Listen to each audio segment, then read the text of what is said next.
Pernah nggak lihat babi ngamuk? Pernah. Itu di Maluku sih kalau babi ngamuk itu bahaya bang, mati manusianya. Nyeruduk ya? Iya, dia duduk pakai talinya itu dia gigit, itu putus-putus bang. Udah pernah ada yang keseruduk? Banyak bang. يا هدي يا بشير يا طبيبي نبي الله خير الخلق جميعا له أعلى المناسب والمراتب صلاة الله سبحان Bismillahirrahmanirrahim. Assalamualaikum warahmatullahi wabarakatuh. Kaum muslimin yang dirahmati Allah, semoga Allah senantiasa curahkan segala rahmat, segala nikmat yang berkepanjangan dan tiada akan berhujung dari dunia hingga akhirat, insyaallah. Dan Allah pun kumpulkan kita para kaum muslimin di bawah naungan arus Allah beserta para nabi, beserta para orang-orang yang Allah kasih, Allah sayangi, Allah cinta, insyaallah, di bawah naungan arus Allah kelak di mana tiada naungan selain daripada naungannya, insyaallah. Amin amin Allahumma amin. Kaum muslimin, pada kesempatan malam hari ini saya akan mengunggah sebuah video di mana video ini mengisahkan tentang bagaimana seorang Kristen ya ditanya-tanya sama Ki Hadi pemakan babi, oh katanya. Pokoknya dia bikin kita tertawa kamu muslimin. Itulah kelakuan orang-orang kafir. Entah mengapa ya, dengan pedenya mereka ini tanpa ada rasa malu, padahal dengan jelas ya bahasanya di dalam kitab mereka sekalipun itu ya memakan babi, memakan bangkai itu tidak boleh ya. Dan Yesus sendiri takluk dengan hukum Taurat. Itu artinya ketika ada perkataan Yesus berkata tidak akan pernah ada ya yang dapat masuk ke dalam kerajaan surga kalau tidak melalui dia gitu. Tapi sebaliknya Yesus sendiri ya masuk ke surga itu melalui Musa, karena Yesus takluk dengan hukum Musa ya, takluk dengan Taurat Musa, yang dimana Taurat ini adalah kitab yang Allah sandarkan, Allah berikan kepada Musa untuk dirisalahkan ya. Itu artinya Yesus pun harus mengikuti para nabi-nabi yang lain sehingga dia pun akan masuk ke dalam surga gitu. Nah, masa ya ada Tuhan takluk dengan hukum-hukum dengan yang dia buat sendiri, kan lucu ya. Nah, inilah kan aneh. Baik, kaum muslimin, demikian videonya. Cara pantatnya dimakan nggak pantatnya? Iya. Liu, pantatnya jujur kali dia ini orang. Jujur kali dia. Terusin Kang. John, pantatnya dimakan nggak John? Itu bang, babi apalagi babi bakar baru makan dengan sambal atau dengan colo-colo orang. Bus, colo-colo. Iya. Itu bang. Darahnya diminum apa dibuang? Darahnya. Enak sekali itu babi itu pak. Darah itu ada yang diambil, ada juga yang dibuang. Jadi terserah yang punya hajatan bang. Isi perutnya, isi perut, usus. Usus itu dijadikan hasker. Apa itu? Hasker itu makanan ya enak bang. Oh, okay. Kotorannya diapain? Ya, pasti dibuang lah bang. Oh, dibuang. Enak itu babi. Abang kalau rasa sekali bang, abang maunya setiap abang ketagihan. Kalau dihitung-hitung udah berapa ekor babi kau makan? Bang Hen, kami kan babi itu kan tidak bisa makan satu ekor seorang diri bang. Jadi babi itu dimakan itu apabila ada hajatan. Oh, enggak tiap hari. Iya, apabila ada acara misalnya perkawinan atau ada acara-acara gerejawi itu juga dimakan. Memang mahal ya harganya ya? Mahal bang, babi yang Itu katanya 10 kilo. kotorannya itu di apa di daerah mana ya, kotorannya itu katanya sih dipakai masker. Bener gak sih, John? Ganti skincare. Itu saya tidak dapat informasi, belum dapat informasi. Polos. Jadi daging babi itu 1 kilo sekarang kena 400.000 1 kilo. Kalau 40 kilo kena 3 sampai 4 juta. Ya. Untung jual babi ya. Lagi Pak. Tanya-tanya aja, saya akan memberi jawab. Babi itu kakinya ada berapa sih? Kaki Babi itu kakinya ada berapa? 4 doang.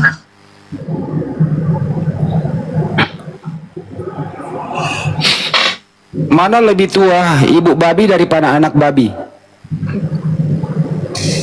Ibu babi dan anak babi yang tuanya pasti ibunya dong, Pak. Oh iya. Gini Pak, dari Gimana? saya ini pemakan daging ini Kena. semuanya. Jadi Ibunya lebih tua. ada sapi, ada banyak macam daging yang sudah pernah saya rasa. Kalau gak Iya. pernah makan daging anjing? Anjing saya makan bang. Dan anjing itu di dalam daging anjing itu ada minyak. Itu congor anjing dimakan gak congornya? Tidak, minyak daging anjing itu Pak, itu terdapat minyak baik atau John. Itu congor anjingnya dimakan gak congornya? ya anjing itu kan dipotong kecil-kecil bang, kayak dadu kecil-kecil baru dibuat RW, dilempar-lempahi dengan Rica ya. bukan, tidak. Di sini anjing itu dibuat RW.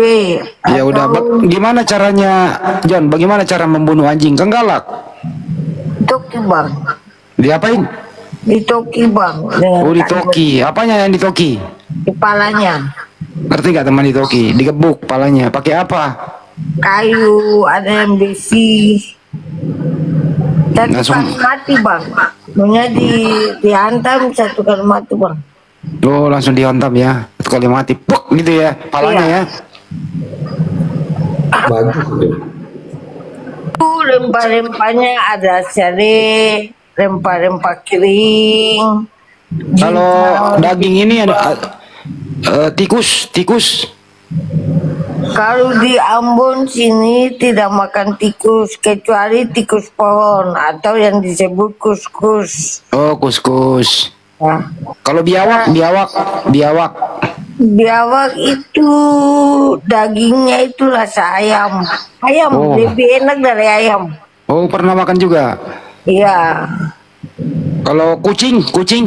Tidak, di Ambon tidak makan kucing. Ular. Di Ambon tidak makan ular. Kecoa. Ya, tidak makan. Telur busuk. Tidak bang. Tidak, ya?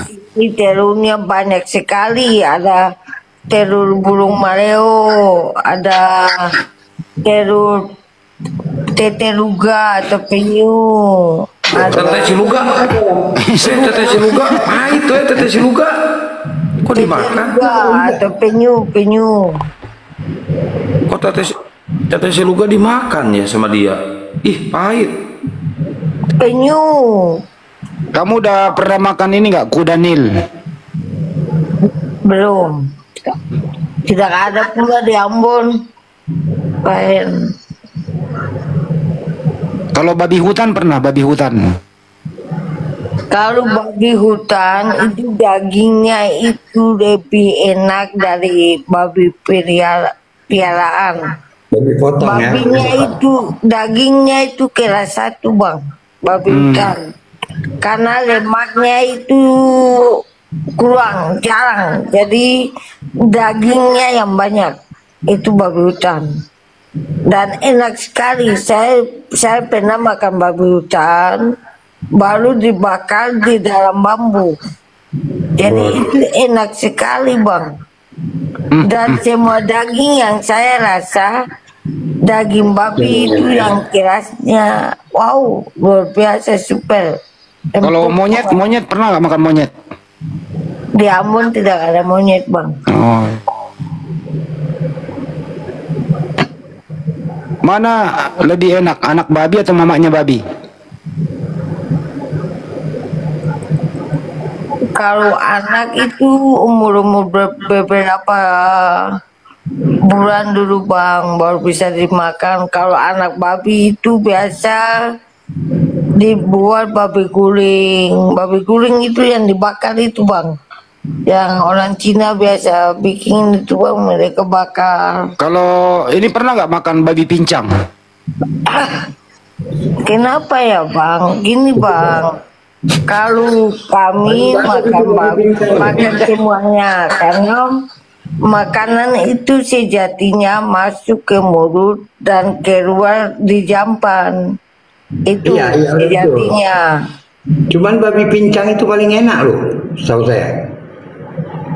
Jadi gitu bang, makanan itu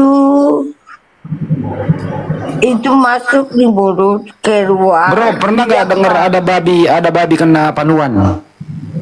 Bapak Hendy pernah berpikir nggak? Pernah berpikir ketika saya makan babi misalnya tuh, makan babi nih, lalu bapak tidak makan, bapak hanya ya jaraknya 4 meter dari saya makan nih, terus apanya yang saya ganggu bapak? Kan tidak ada juga. Enggak lah, enggak mengganggu kok, makan aja nggak ada yang larang. Nah, tidak mengganggu berarti Tidak.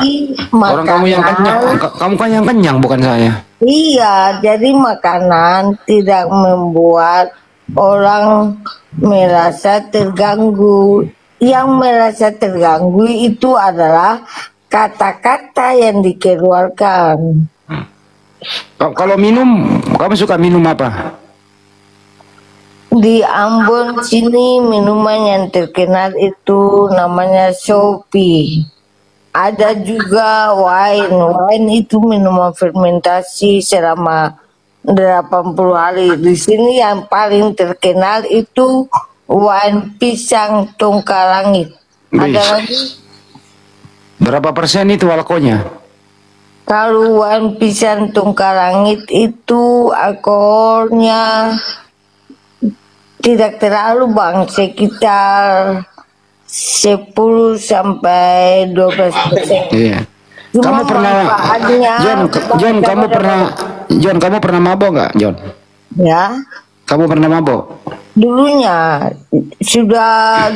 waktu muda-muda sebelum melayani di dalam pekerjaan Tuhan. Katanya dulu kamu pernah mabok terus diseruduk babi, pernah nggak?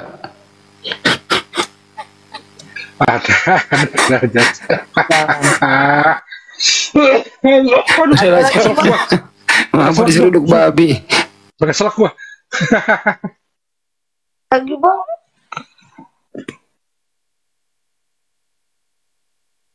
John, makasih ya John.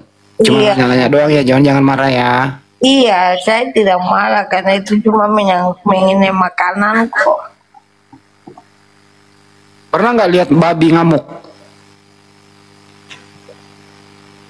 Pernah itu di Maluku sih kalau babi ngamuk itu bahaya bang, mati manusianya. Nyeruduk ya?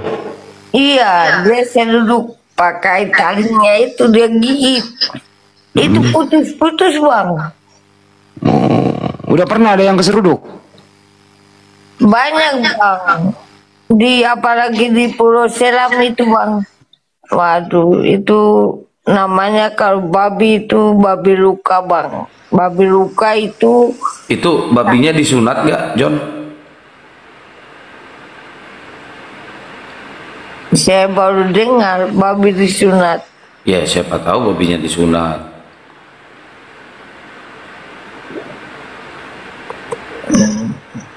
Gini Pak, jadi dalam keimanan kami orang Kristen bukan makanan, bukan minuman yang membuat haram, tetapi kata-kata yang dikeluarkan harus dijaga,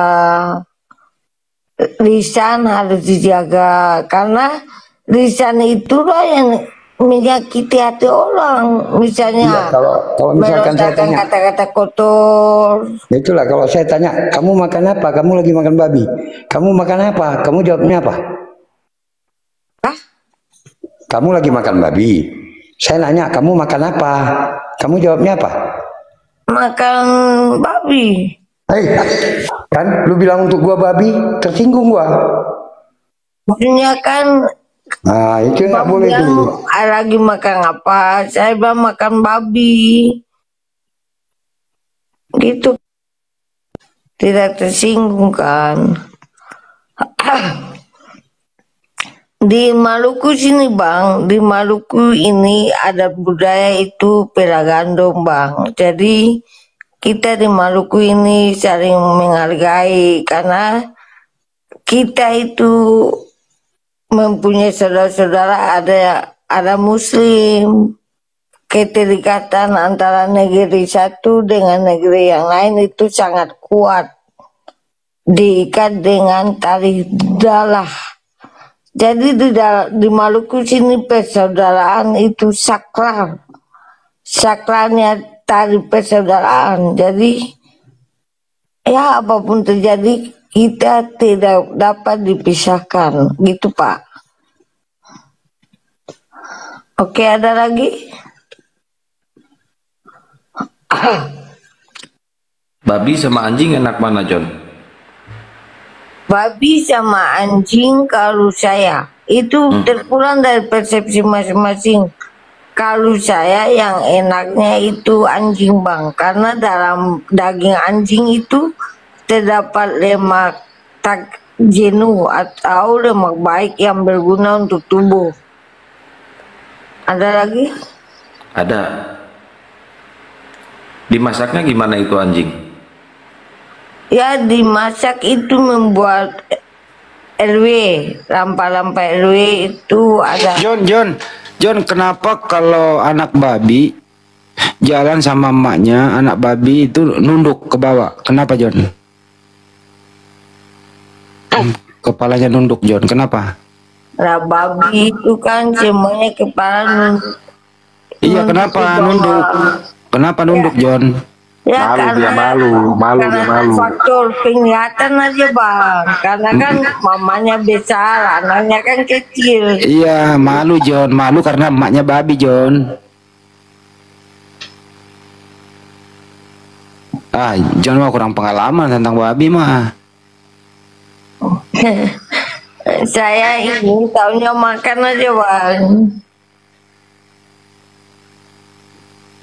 John, itu babi kalau lapar nggak ada makanan dia makan kotorannya ya, John?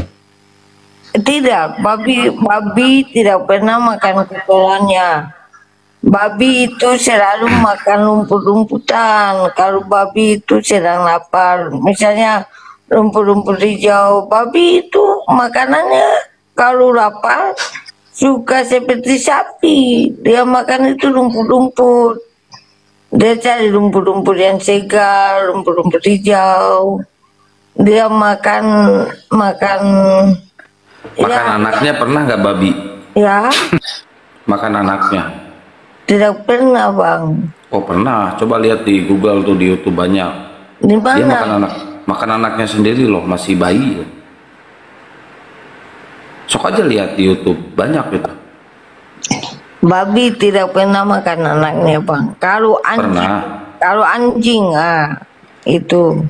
Tapi kalau babi tidak pernah. Karena saya ini sudah pelihara babi sekitar 5 tahun. Tetapi karena Saya berhenti karena pindah rumah itu. Memang pindah ke rumah kemana, John? Pindah posisi, memang satu negeri saja, tapi pindah posisi, membuat rumah baru. Ayah dan ibu saya kan membuat rumah baru, jadi kita Masih di Ambon tapi. Iya, masih di Ambon, masih di negeri yang sama. Berarti sekarang pindah ke area pemukiman yang banyak muslimnya ya? Tidak, kami di sini, di negeri sini mayoritas Kristen. Pemakan babi semua tapi. Iya. Dan itu nggak masalah karena di Maluku sini saudara-saudara kami yang Islam itu juga ada misalnya. Ciptaan Tuhan disebutnya makhluk. Tuhan ya Tuhan, bukan api.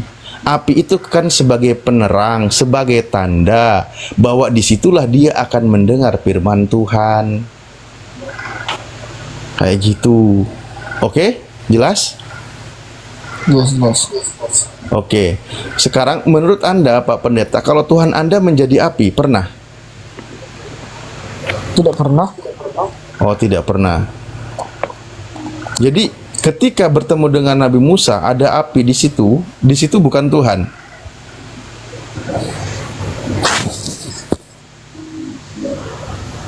Oke, ya udah kalau gitu ya, kita lanjut aja. Jadi sekarang pembahasannya Enggak, ini udah menyimpang. Tadi temanya bukan ini, tentang ketuhanan tadi. Iya, kembali ke Tuhan lagi aja, Pak. Kembali ke Tuhan lagi aja. Silakan, Pak. Yuk, Pak, kita main durasi. Gas.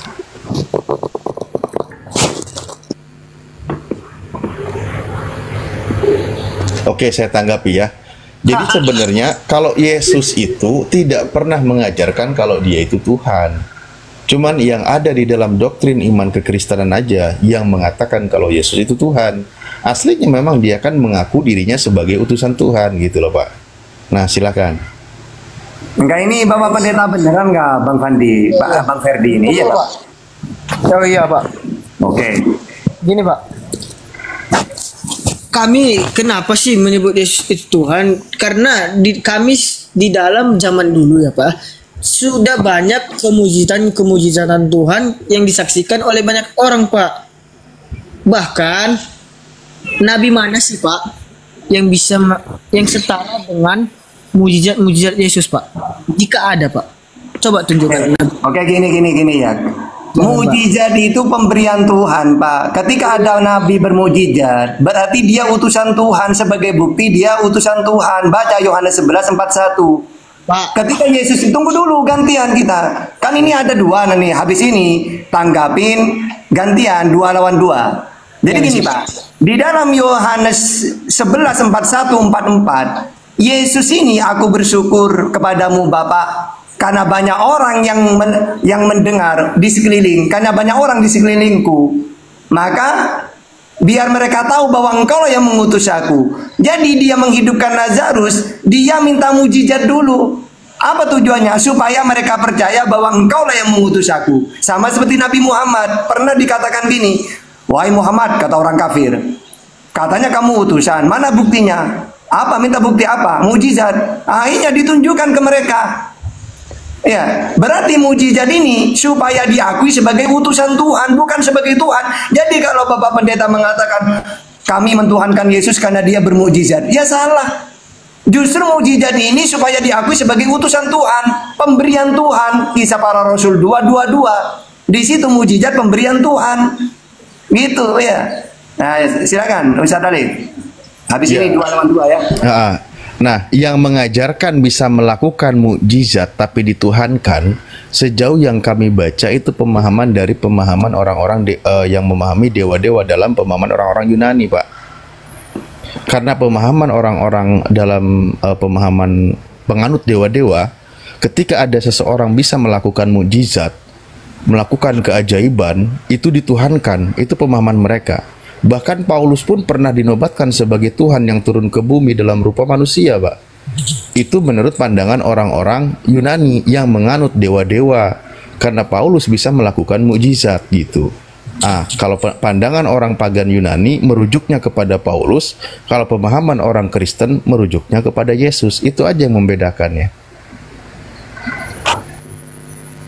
Silakan.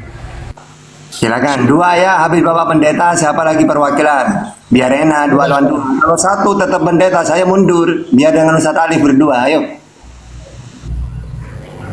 Enggak, lanjut aja. Kalau dia ini kalian, aduh. Mohon maaf, adakah saya di sini menghujat, Pak? Enggak ada. Enggak ada. Oh, ada dari umat Bapak. Enggak ada, usah baca typingan, enggak usah. Biar typing lawan typingan juga. Sama-sama ada orang, sama-sama ada muslim. Biar mereka debat juga di bawah. Bapak enggak usah baca, ayo. Baik. Ya watur, ini moderator siapa ini? Lapak mau tutup kok pada naik lagi. Nah, kok turun ditemenin naik malah turun. Nah iya tuh. Bro admin naik. Nggak tahu dari tadi itu Pak Pendetanya agak-agak terlalu serius kayaknya. Untuk apa ya?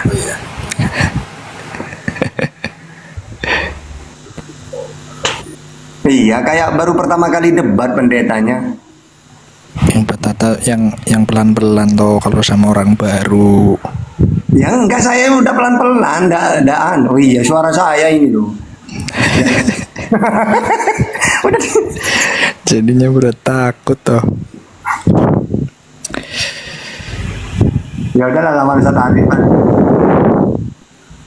Takut lah. Sama orang kayak gini kok.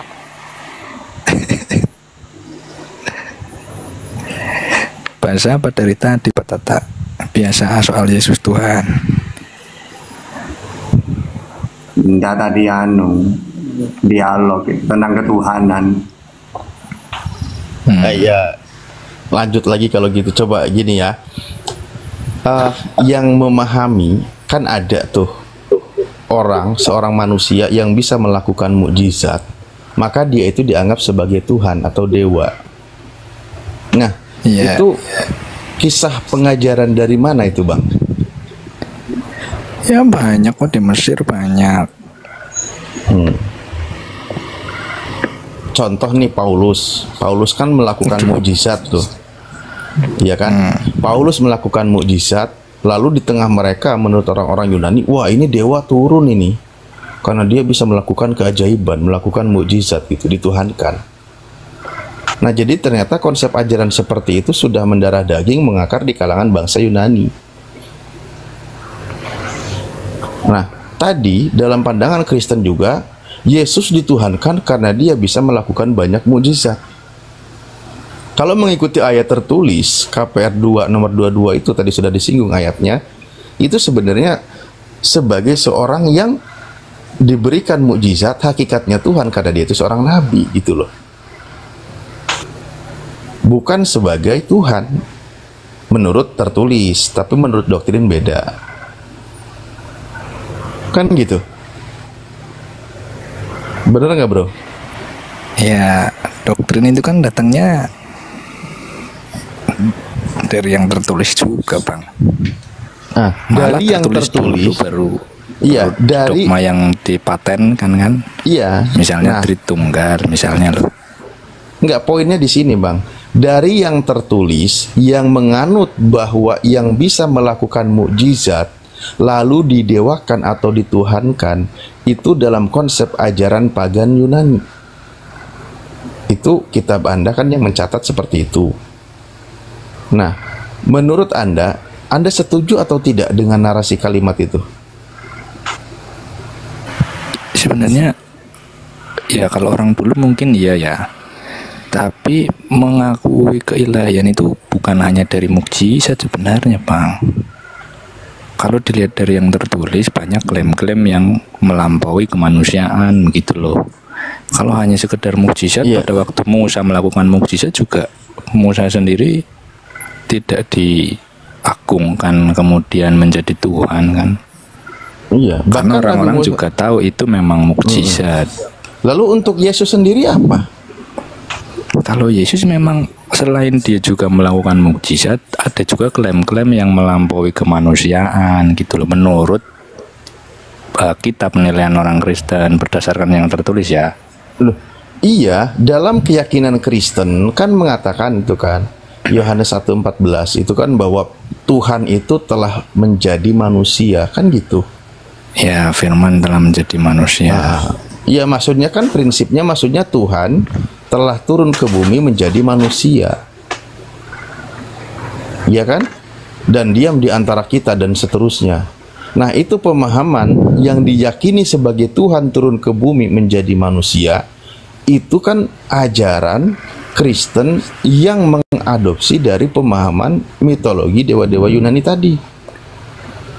Ya, pengaruh pada zaman itu memang ada. Pengaruh pada zaman itu ya bukan hanya dari bahasa atau misalnya filsafatnya, enggak juga, tapi dari pandangan agamanya juga ada. Kita nggak menutup kemungkinan itu, betul. Tapi memang berbeda. Kalau dewa itu menjelma berubah sepenuhnya, kalau inkarnasi berbeda lagi. Ya walaupun mirip tapi berbeda gitu, Pengalip, jangan disamakan. Iya. Lah. Nah, itu prinsip. Loh, saya nggak ngebahas prosesnya tentang bahwa Tuhan itu ke bumi menjadi manusia dan melakukan banyak keajaiban atau mukjizat. Itu kan konsep yang dipahami dalam mitologi dewa-dewa Yunani gitu loh. Ya. Itu seperti itu. Nah, jadi kan sebenarnya itulah yang menjadi kalau di Kristen itu menjadi prinsip imannya Kristen, gitu kan, yang meyakini bahwa Tuhan itu turun ke bumi dalam rupa manusia, gitu. Iya. Tapi kalau Zeus dalam rupa apa itu? Ya manusia. Makanya di situ Paulus pun diibaratkan seperti Zeus dan Barnabas diibaratkan seperti Hermes. Iya. Lah iya udah, ya semua aja Bro Adwin, udah. Ya enggak kan, itu kan pandangan orang. Kita kan nggak boleh ini toh. Orang kan bebas berpandangan. Sementara kita juga kan punya prinsip sendiri gitu loh. Walaupun orang ya, bilang saya berpandangin Zeus kan begitu. Saya berpandangan, Bro Adwin pandangin. Ya udah, mau dibilang apa? Ya karena konsepnya tadi kembali ke situ. Makanya saya bilang kan gini ya. Termasuk ini, Pak Alip, termasuk ini lahir dari perawan itu juga. Iya, ada banyak Itu yang juga sama. pencocokan ke sana. Nah, jadi sekarang kembali kepada Yesus. Yesus sendiri tidak pernah mengajarkan kalau dirinya itu Tuhan. Itu tidak kan? Dia itu berkali-kali mengatakan kalau dia itu adalah utusan Tuhan. Tuhannya Yesus itu sama dengan Tuhannya Nabi Musa dan Tuhannya para ahli Taurat dan orang Yahudi. Ini kebenaran banget nih Bang Alip nih. Mungkin yang di bawah juga tadi ada yang sempat lihat saya juga. Saya barusan di room sebelah. Katanya room sebelah.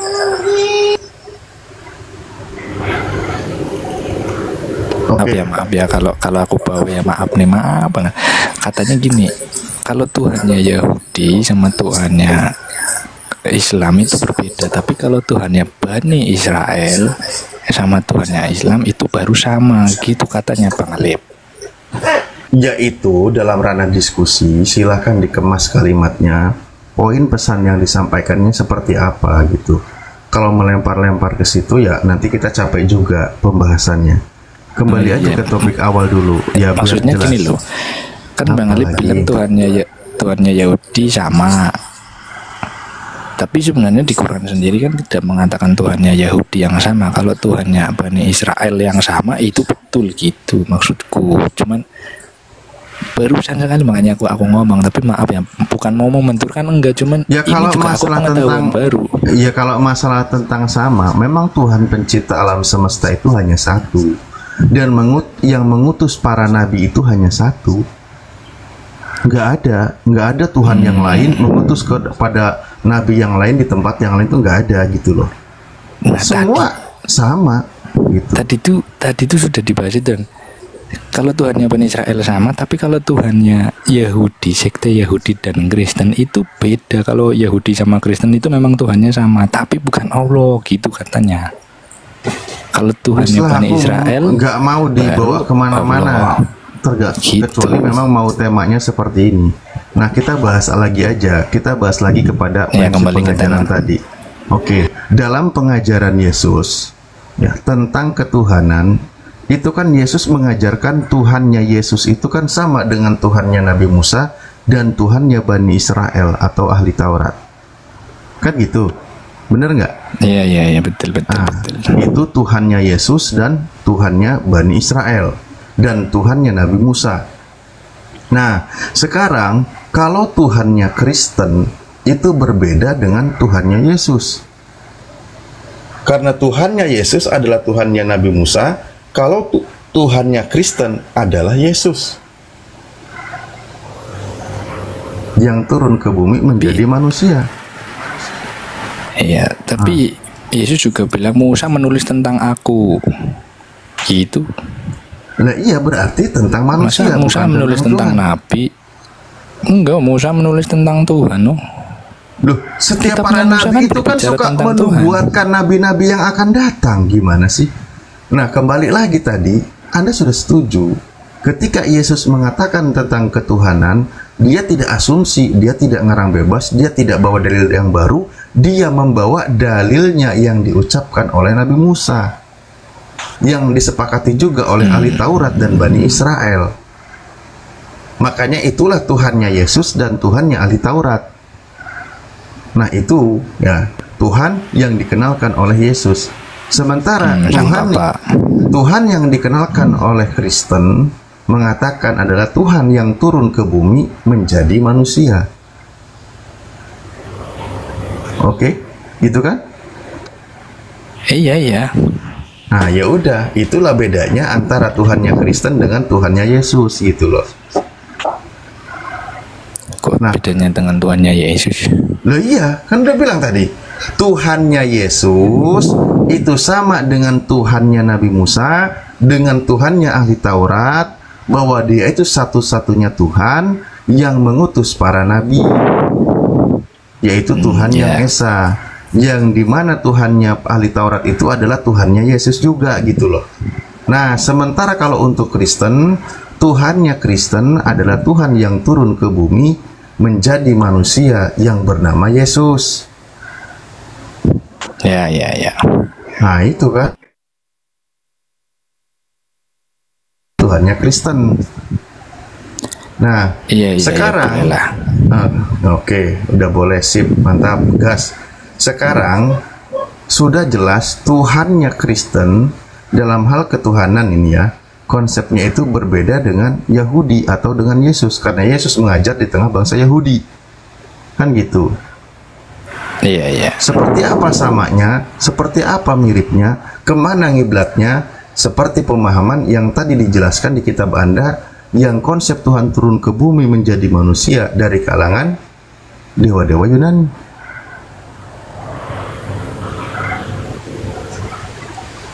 Gitu kan?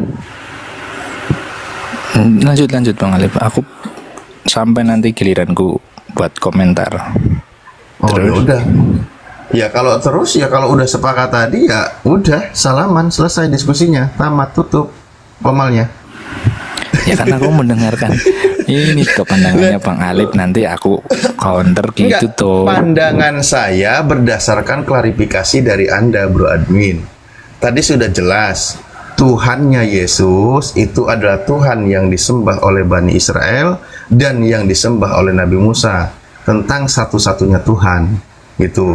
Sementara Tuhannya Kristen adalah yang menyembah Tuhannya Bani Israel, yang bernama Yesus, gitu loh. Ya, Itu gini. bedanya.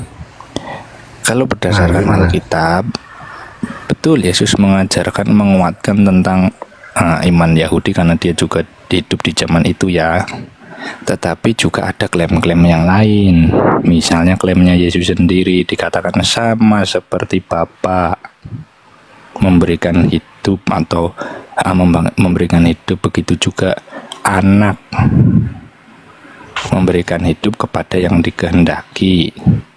Jadi banyak klaim-klaim yang sama seperti Bapa, begitu loh. Nah, yang kesamaan ini yang dianggap sebagai kesatuan gitu secara ilahi. Ya, kita buka aja, Bro. Kita buka aja Yohanes 5:24. Di situ kan dikatakan, dijelaskan oleh Yesus.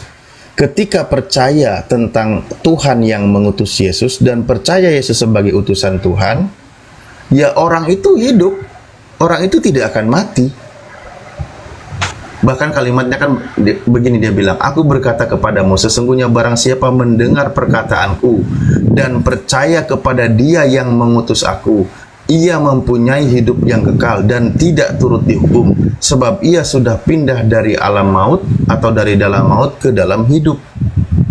Loh, percaya Yesus sebagai utusan Tuhan dan percaya kepada Dia satu-satunya Tuhan yang mengutus Yesus, orang itu juga Yesus memberikan kehidupan yang abadi. Iya, itu kan penjelasan Yesus. Betul, tapi kan banyak juga klaim yang jadi masalah adalah, yang jadi masalahnya adalah ketika menuhankan Yesus lalu mengatakan Dia itu akan selamat, itu yang tidak nyambung dengan ajaran Yesus. Tapi kalau dari oknum lain yang mengajarkan itu, ya itu silakan aja. Itulah perbedaannya antara pemahaman imannya Kristen dengan imannya Yesus, gitu loh. Ini Bang Alif, kalau orang Kristen itu semua pernyataan Yesus di dalam Alkitab itu kan absolut, tidak boleh ditentang. Ya cuman perkataan Tuhan saja yang tidak boleh ditentang, begitu loh. Ya kan? Lah iya. Ya sudah. Nggak boleh ditentang, betul. Nah, kalau perkataan Yesus tidak boleh ditentang, menurut Yesus satu-satunya Tuhan yang benar Yesus atau bukan Yesus? Satu-satunya Tuhan, kalau pengajaran waktu itu dia mengajarkan tentang apa namanya, Shema Israel. Nah iya, inilah hidup yang kekal itu. Mereka mengenal Bapa satu-satunya Tuhan yang benar dan mengenal Yesus sebagai utusan.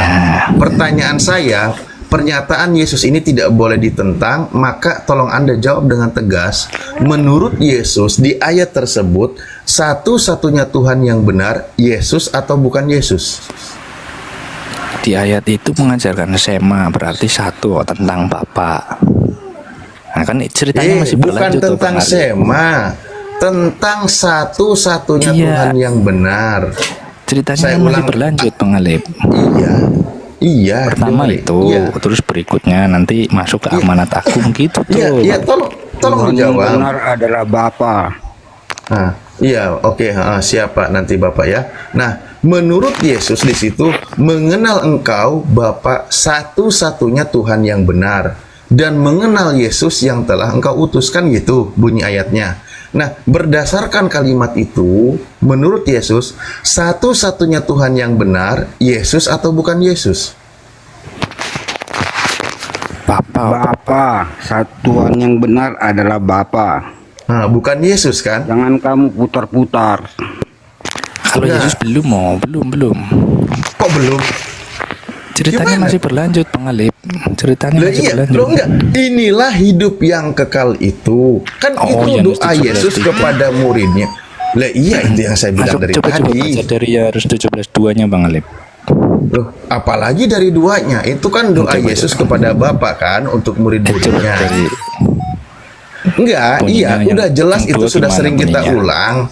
Makanya tadi kan satu-satunya Tuhan yang benar berdasarkan pernyataan Yesus di Yohanes 17 nomor 3 itu, satu-satunya Tuhan yang benar itu Yesus atau bukan Yesus? Itu aja yang saya tanya. Bapa, di situ disebut Bapa. Tapi kalau di ayat 2 itu klaimnya Yesus. Nanti di ayat 5-nya itu klaimnya Yesus juga yang melampaui kemanusiaan. Loh, iya Bang, menyatakan ini satu dengan tentang Bapa. Inilah hidup yang kekal itu, yaitu bahwa mereka mengenal Engkau Bapa, satu-satunya Tuhan yang benar. Kalau satu-satunya satu-satunya Tuhan yang benar, kalau satu-satunya ada nggak yang lain selain dari satu-satunya itu? Ya nggak ada. Oh. Nggak ada. Nah, satu-satunya itu yang nggak ada yang lainnya itu Yesus atau bukan Yesus? Bapa, bukan menyebut Yesus. Yesus kan yang diutus. Iya, makanya saya tanya, satu-satunya itu karena nggak ada yang lain, maka yang satu-satunya itu Yesus atau bukan Yesus? Anda jawab Bapak, berarti bukan Yesus ya? Bukan, Oke. Ya sudah. Ya. Nah, kalau ada yang mengajarkan Yesus itu Tuhan, berarti itu kan melanggar ucapan Yesus. Enggak, Bang Alip, ceritanya kan masih berlanjut. Setelah mengajarkan Sema, kemudian mengajarkan tentang mengakui dia sebagai utusan dan mengakui Bapa dan mengakui dia sebagai utusan, kan masih berlanjut peristiwanya. Ya, kisah berlanjut. Tapi apakah Tuhannya jadi enggak? Kisahnya berlanjut. Terus kalau kisahnya berlanjut, Tuhannya jadi nambah lagi satu gitu. Loh, enggak. Yesus menyatakan dia itu pribadi kedua. Ya, kan satu-satunya. Tadi satu-satunya nggak ada yang lain. Aduh, gimana sih bro admin ini? Loh, makanya berlanjut kan sampai kepada pengakuan Thomas terakhir. Thomas kan pengakuan berkata, Thomas. Ya Tuhan dan Tuhanku kepada Yesus. Karena engkau telah melihat maka engkau percaya. Berbahagialah orang yang tidak melihat namun percaya. Nah, udah clear di akhir kalimat sampai akhir pasal 20 di pasal 20 nomor 30-31, percaya kepada Yesus itu sebagai anak Tuhan atau sebagai Tuhan? Di situ kan sudah clear itu pernyataan si Thomas. Ya Tuhan iya, dan pernyataan Tuhanku, begitu. Anda tadi udah satu-satunya, kenapa jadi nambah satu lagi Tuhannya sekarang? Iya, itu pengajarannya berlanjut sampai yang terakhir. Iya, berarti itu Yesus bilang, kalau gitu nambah satu Tuhannya. Pribadinya yang tiga, Tuhannya tetap satu. Loh, memang begitu. Beradmin. Yang tadi Yesus katakan satu-satunya Tuhan yang benar itu bukan Yesus, tetapi Bapa yang mengutus Yesus. Nah, sementara Anda bawa dalil dari Thomas, menurut Thomas kalau Yesus itu juga adalah Tuhan, kan gitu? Iya, utusan yang benar itu pribadi yang kedua. Pribadi Tuhan yang kedua, utusan yang benar, yang bisa memberi hidup kekal. Masa manusia biasa bisa memberi hidup kekal? Kan nggak mungkin. Lah itu, percaya kepada ajaran Yesus itu bisa hidup kekal. Percaya Yesus utusan Tuhan itu bisa memberi hidup kekal. Iya, makanya ditegaskan lagi pada akhir-akhirnya. Thomas berkata, ya Tuhan dan Tuhanku. Oke. Nah, di dalam itu kan Yohanes 20. Nah, coba jangan kau penggal lagi sampai nomor 30 dan 31. Prinsipnya di situ adalah tetapi semua yang tercantum di sini telah dicatat supaya kamu percaya bahwa Yesuslah Mesias, anak Tuhan, dan supaya oleh karena imanmu memperoleh hidup dalam namanya. Percaya kepada Yesus, maksud kitab Yohanes ini dicatat sebagai Tuhan atau sebagai anak Tuhan? Sebagai utusan Bapa. Lah itu udah bukan sebagai Tuhan. Kalau melanggar dari kalimat closing statement dari Yohanes ini berarti melanggar juga ajaran Yesus tadi. Itu kan tentang perutusannya dia, harus diakui dia sebagai utusannya Bapa, bukan utusan harus yang lain. Harus percaya secara prinsip, harus percaya supaya Anda percaya bahwa Yesus itu sebagai utusan Tuhan, kan gitu. Ini. Pada waktu mengatakan harus percaya utusan Tuhan itu karena ada papa-papa yang lain, ada utusan-utusan yang lain juga gitu loh. Jadi penegasannya di situ. Kan tadi katanya ke Yohanes 20 kata Thomas. Iya, baru kita sambung ke bagian akhir yang memang Thomas masih bilang. banyak.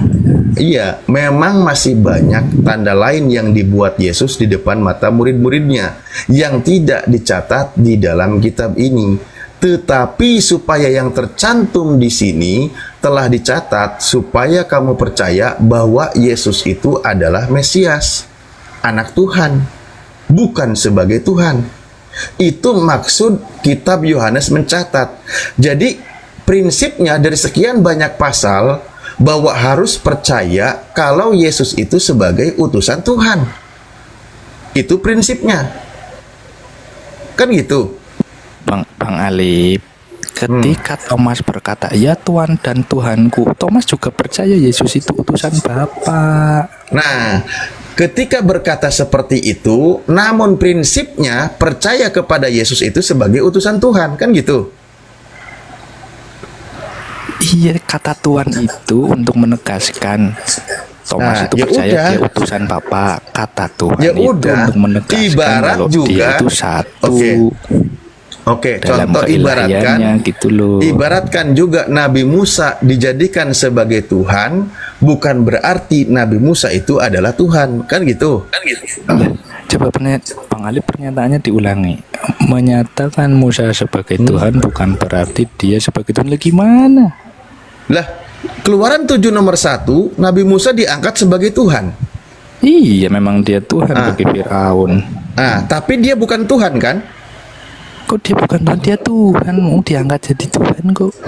Bagaimana dikatakan bukan Tuhan untuk Firaun? Masa Anda gak pernah baca penjelasan di dalam Bible? Maksud panggilan Tuhan atau wakil Tuhan atau anak Tuhan itu maksudnya sebagai wakil Tuhan, bukan berarti Tuhan yang sesungguhnya. Enggak, bagi Firaun Musa itu adalah Tuhannya.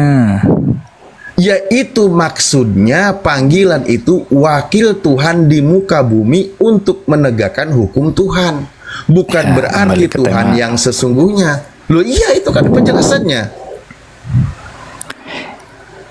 Nah, makanya ketika Nabi Musa dipanggil, loh, Anda pernah baca penjelasan Mazmur 82 nomor 6?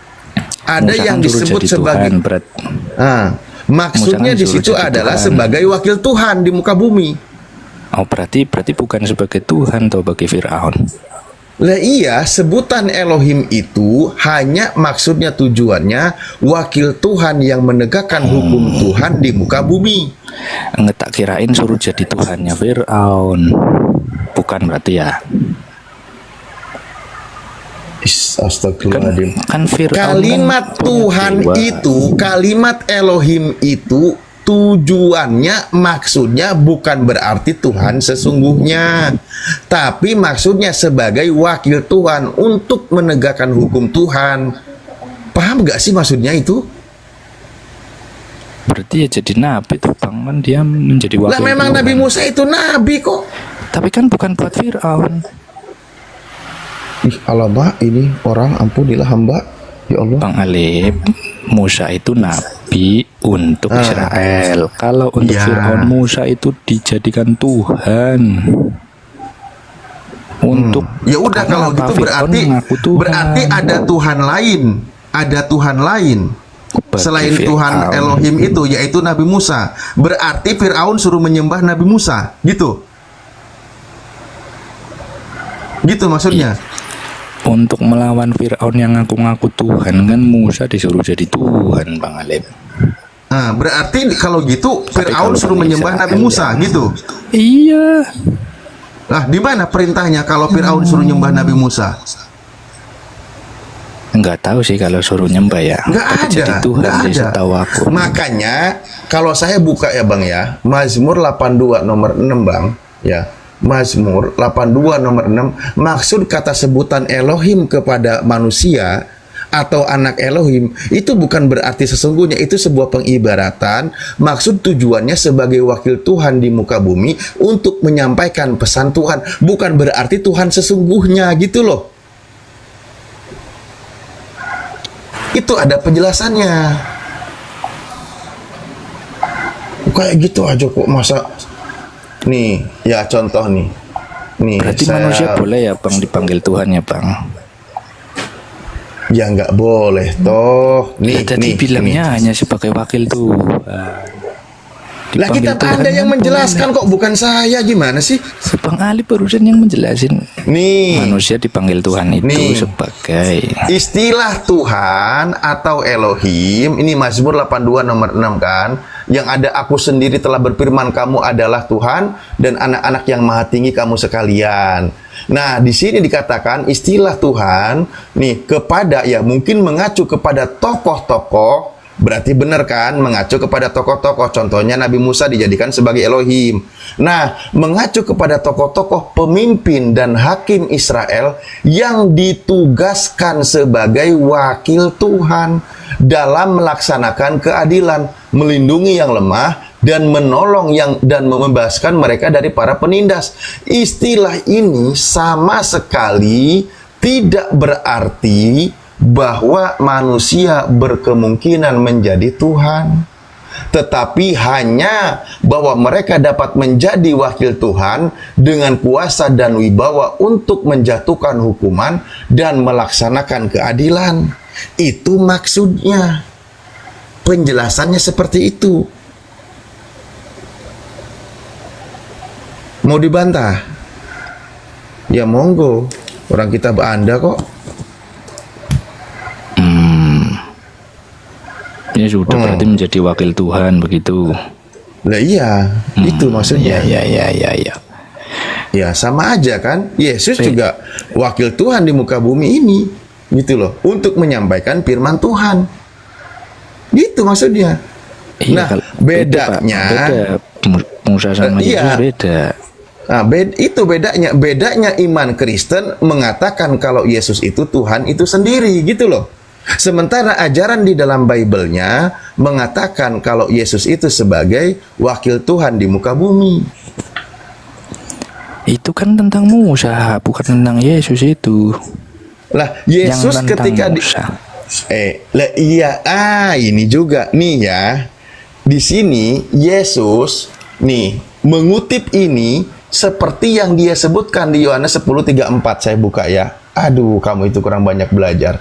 Nih, Yesus itu ketika dituduh menyamakan diri dengan Tuhan, Yesus ngambil dalilnya kitab Nabi Musa juga.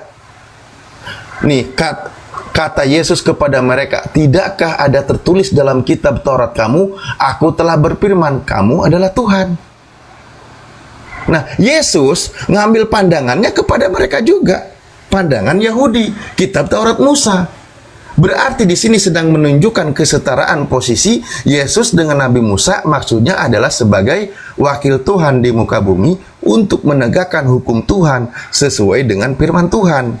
Itu ajaran Yesus dan ajaran orang Yahudi, dan Yesus mengajarkan berdebat dengan orang Yahudi. Tapi kalau Kristen ya beda. Yesus itulah Tuhan itu sendiri yang turun ke bumi menjadi manusia, gitu. Makanya saya bilang tadi, inilah perbedaannya antara Tuhannya Kristen dengan Tuhannya Yesus. Nih Bang, bedanya nih Bang.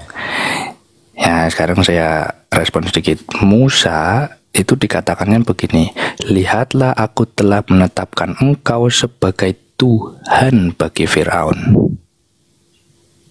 Dan Harun abangmu akan menjadi nabimu. Tuh, Keluaran 7 ayat 1. Beda dengan pernyataan Yesus. Thomas berkata, ya Tuhan dan Tuhanku. Karena engkau telah melihat aku, maka engkau percaya. Berbahagialah orang yang tidak melihat namun percaya. Itu tentang yang dia sebagai manusia dan ilahi. Yang berbicara kepada Nabi Musa di sebentar. Beda dengan Musa.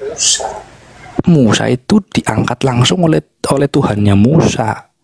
Dikatakan, lihatlah aku telah menetapkan engkau sebagai Tuhan bagi Firaun. Keluaran 7 ayat 1. Kan berbeda Bang. Iya. Nah, yang mengangkat Tuhan kepada Nabi Musa siapa?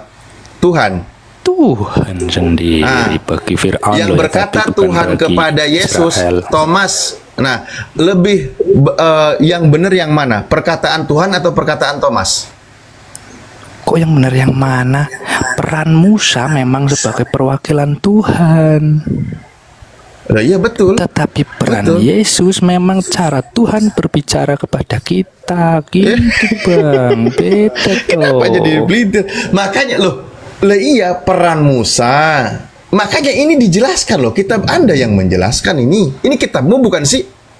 Iya memang.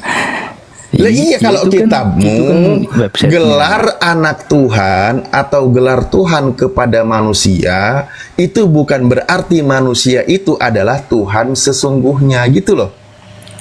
Dipahami nggak maksudnya ini? Jadi manusia yang digelari Tuhan atau digelari anak Tuhan itu bukan berarti dia itu Tuhan sesungguhnya, bukan. Untuk Maksudnya Musa. sebagai wakil Tuhan. Iya itu untuk Musa memang betul. Ini untuk semua. Kok untuk semua itu untuk Musa lah itu kan Lah. tafsirannya ayat berapa itu? Lah terus ketika Yesus dituduh kenapa dia ngutipnya ke sini? Ayo. Ya itu untuk Musa itu sedang menyatakan ini simbol baca otoritas. Yohanes nih, baca Yohanes. Yohanes 10:34. Iya, itu Nih tentang ya. otoritas Bang sama, tetapi tentang pengakuan keilahian Ini itu gimana sih? Yohanes 20:28. Coba. Lo dengerin dulu kata Yesus. Itu untuk otoritas betul. Musa disebut Elohim sebagai simbol otoritas. Ini enggak ngomong Musa, ini umum. Ini enggak ngomong Nabi Musa. Yesus sendiri pun mengatakan, ini ya, ini kan di sini kan Yesus dituduh menghujat Tuhan. Karena Yesus menyamakan dirinya dengan Tuhan, kan gitu. Tuduhannya kan di sini. Nih, menyamakan dirimu dengan Tuhan. Nah, di sini kata Yesus kepada mereka, tidakkah ada tertulis dalam kitab Taurat kamu, aku telah berfirman, kamu adalah Tuhan. Nah, kepada utusan Tuhan, di sini Yesus mengatakan bahwa utusan Tuhan pun boleh dipanggil Tuhan. Benar nggak? Betul dalam hal otoritas. Nah itu termasuk Yesus. Yesus sendiri ngambil dalilnya di dalam kitab Taurat kamu, dia bilang. Nah, berarti pandangannya adalah dari kitab yang barusan kita buka. Di mana di sini ternyata maksudnya sebagai wakil Tuhan bukan berarti manusia itu adalah Tuhan sesungguhnya. Namun sebagai manusia yang diberikan otoritas oleh Tuhan untuk menegakkan hukum Tuhan, gitu loh. Oke? Sudah, saya tak respon dong Bang Alip. Ah ya monggo. Ya. Jadi seperti Musa diangkat sebagai Tuhan, hakim-hakim juga dipanggil Tuhan. Lucu memang orang-orang kafir ini. Ketika ditanya, kau makan babi? Iya makan babi. Kau makan tikus? Kau makan anjing? Kau makan kucing? Pokoknya tanpa ada rasa malu itu ya. Dengan pedenya. Entah mengapa lah orang-orang kafir ini. Dengan pedenya ketika kejahilan itu melekat, memang ya itu ya. Kalau kejahilan itu melekat pada diri seseorang, maka seseorang itu pun tidak akan mempunyai urat malu. Karena apa? Ketika orang yang mengaku muslim sekalipun, ketika dia jahil, dia bodoh, maka dia pun tidak akan punya rasa malu. Itu ya yang tengah viral saat ini, meminta donasi pada kaum kafir padahal dia mengaku seorang muslim, ya, meminta donasi pada orang-orang kafir, berpeluk mesra dengan orang-orang kafir, meminta donasi untuk melaporkan umat muslim, melaporkan saudaranya sendiri. Nah, itu kan tidak waras lagi ya. Karena apa? Ketika seseorang itu berharap sesuatu tanpa dia bekerja keras, hanya menadahkan tangan, maka akan menjadi sebuah kebiasaan bagi dirinya dan dia akan menjadi seorang yang ahli dalam berminta-minta. Ketika ia terbiasa meminta-minta, maka dia akan malas untuk berusaha dan akhirnya dia akan menghalalkan segala cara, walaupun itu akan menzalimi saudaranya sendiri, walaupun itu akan menyakiti saudaranya sendiri, dan itu terbukti ya oleh orang-orang munafik yang mengaku dirinya muslim namun dia sendiri memusuhi saudara-saudaranya sendiri ya, dan berpeluk mesra dengan orang-orang kafir. Nah, itu menjadi sebuah kebodohan, kejahilan yang sangat menistakan ya. Bukanlah Allah yang menistakan diri mereka, namun mereka sendirilah yang menistakan dirinya dengan menghambakan diri kepada orang-orang kafir dan menjadi congosnya orang-orang kafir. Nauzubillah min zalik. Baik kaum muslimin, mungkin hanya itu saja yang dapat saya sampaikan dan saya akhiri video ini. Wassalamualaikum warahmatullahi wabarakatuh. يا هدي يا بشير